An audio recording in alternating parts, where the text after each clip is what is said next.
देहे त्यागिता कीर्ती मागे उरावी, मना सज्जना हेची क्रिया धरावी। मना चंदनाचे परित्वा झिजावे, परी अंतरी सज्जनाने ववावे। जय जय रघुवीर समर्थ।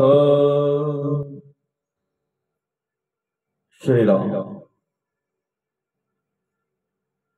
ज्या लोकांमध्ये आपला जन्म झालेला आहे त्या लोकांचं नाव आहे मृत्यूलोक। आणि शास्त्र म्हणतंय यद्दष्टम तद्नष्टम, जे दिसतंय ते नाचतंय त्याला नाश आहे। जर जे दिसतंय ते नाचतंय किंवा त्याला नाश आहे तर मग देह आपला दिसतोय त्या देहाला जाणं आहे, त्या देहाला नाश आहे। संत म्हणतात मरावी परी कीर्ती रूपी उरावी। देह जाणार आहे, देह जाईल जाईल यसी काळ बा खाईल। हो हो। जगद्गुरु तुकोबा या देहाबद्दल बोलत असताना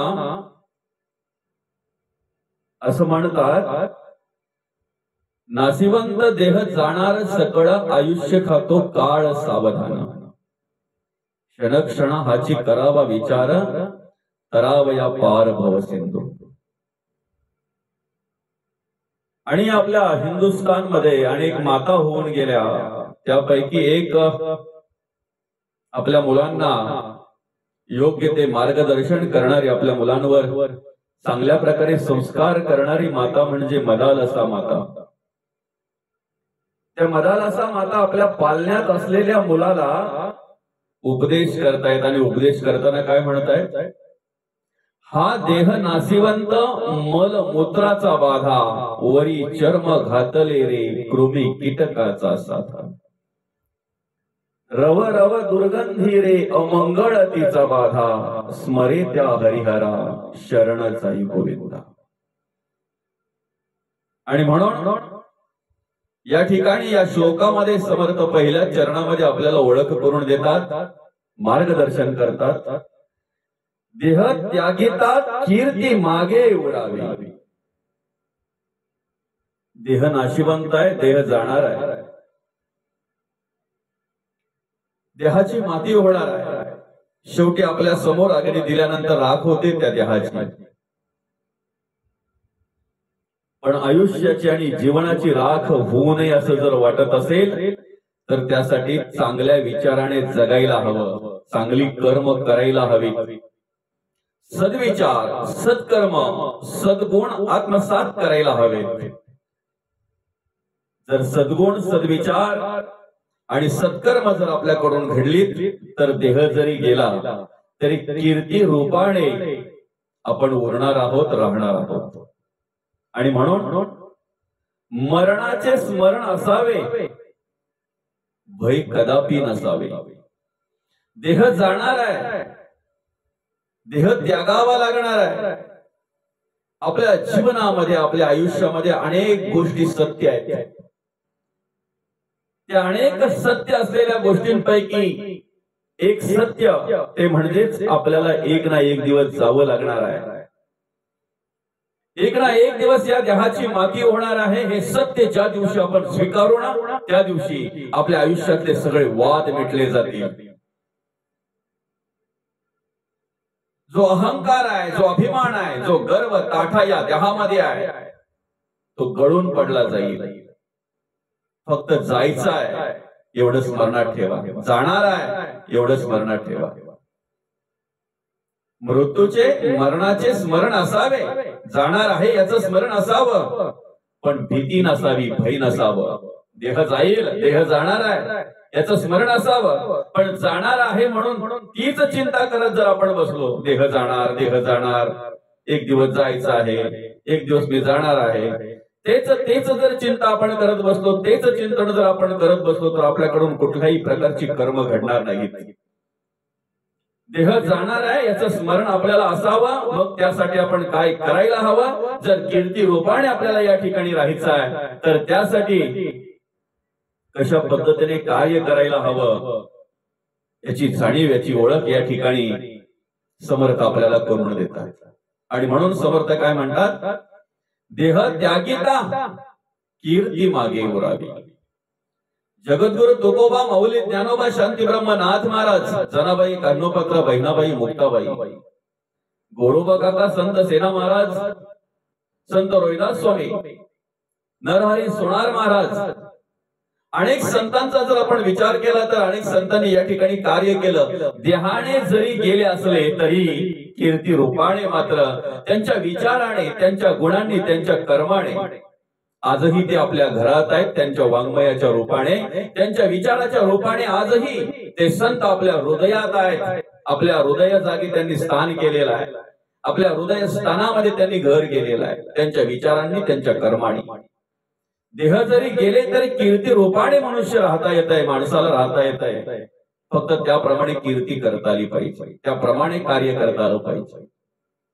म्हणून या ठिकाणी समर्थ आपल्याला ओळख करून देतात. देह त्यागिता कीर्ती मागे उरावी. आणि खऱ्या अर्थाने जर कीर्ती रूपाने आपल्याला उरायचं असेल, चांगले विचार आपले, देह जरी गेला तरी या ठिकाणी राहिले पाहिजेत असं जर वाटत असेल, तर त्यासाठी आपण काय करावं? मग पुढच्या चरणामध्ये समर्थ आपल्याला ओळख करून देतात. मना सज्जना हीची क्रिया धरावी. काय केलं पाहिजे? आपण हीच क्रिया केली पाहिजे. कोणती क्रिया केली पाहिजे? मना चंदनाचे परित्वाची जावे. काय क्रिया केली पाहिजे आपण?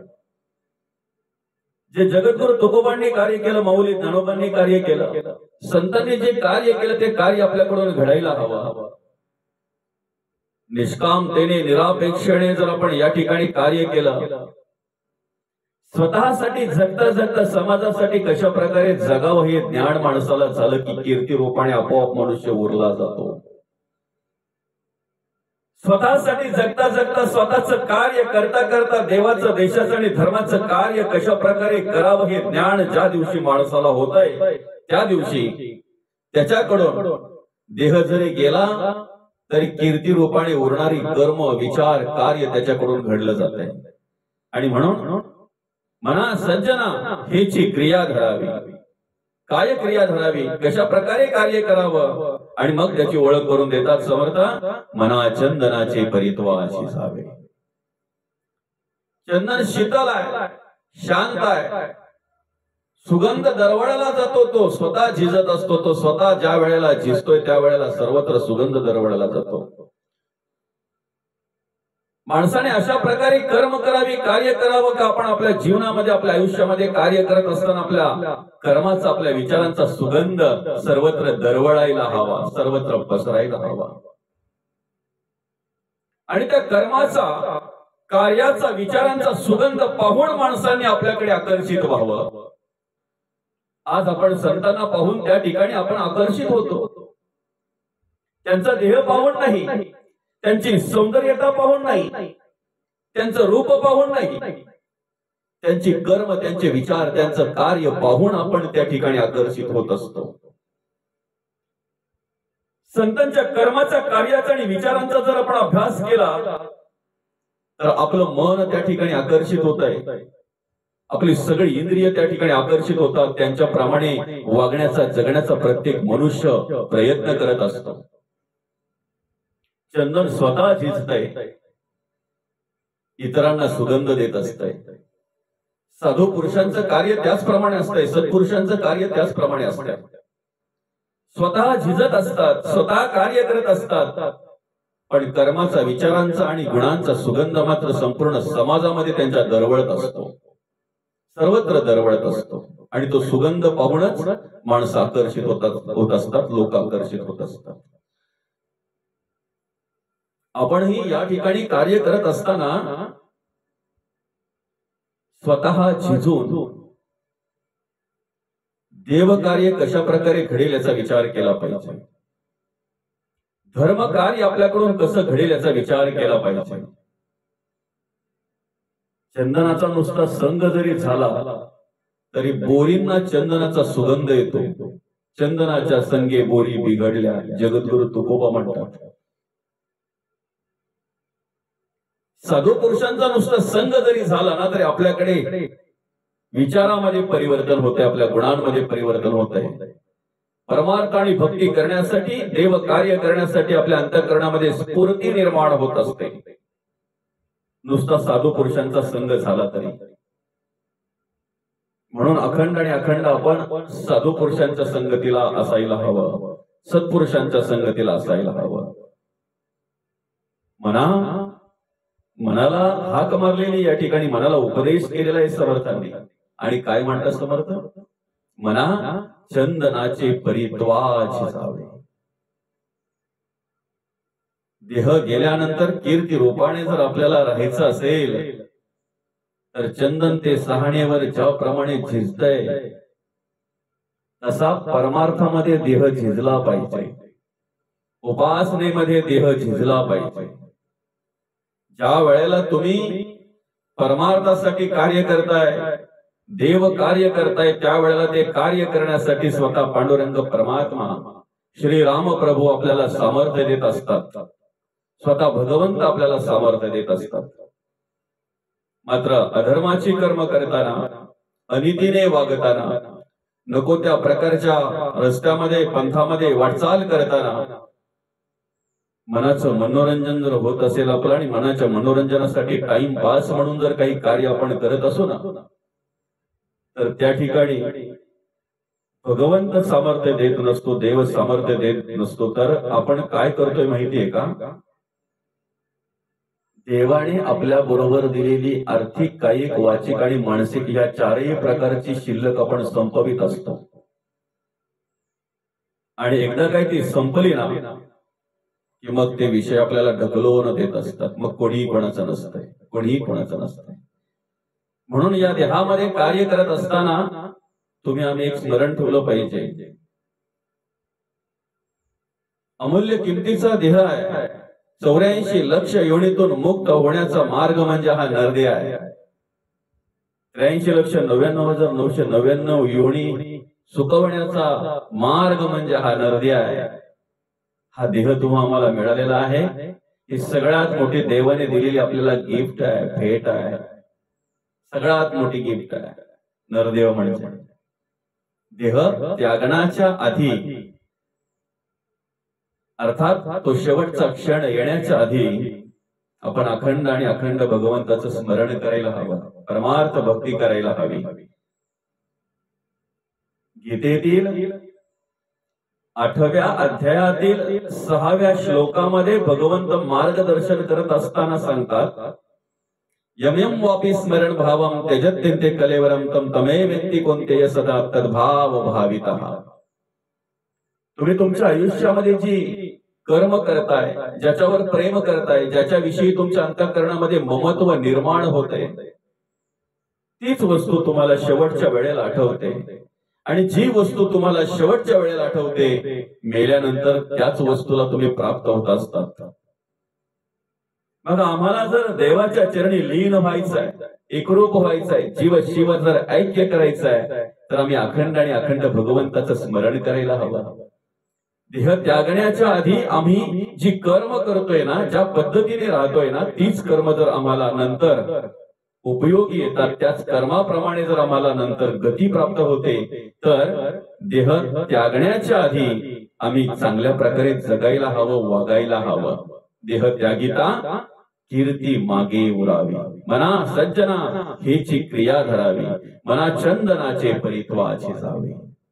मनाला म्हणतात समर्थ, चंदनासारखं झिजायचंय, शांत असावं, शीतल असावं. कसं असावं? आपण झिजावं आणि आपल्या कर्माचा, आपल्या विचारांचा इतरांना सुगंध मिळावा, तो सुगंध सर्वत्र दरवळावा.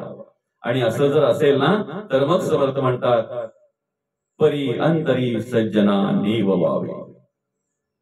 अंतःकरणामध्ये सत्कर्म, सद्विचार, सद्गुण ज्या वेळेला निर्माण होतात आणि ते गुण घडण्यासाठी, ती कर्म घडण्यासाठी आपल्याकडून आपल्याला प्रेरणा मिळते, स्फूर्ती मिळते, त्यावेळेला परी अंतरी सज्जनानी व्हावे.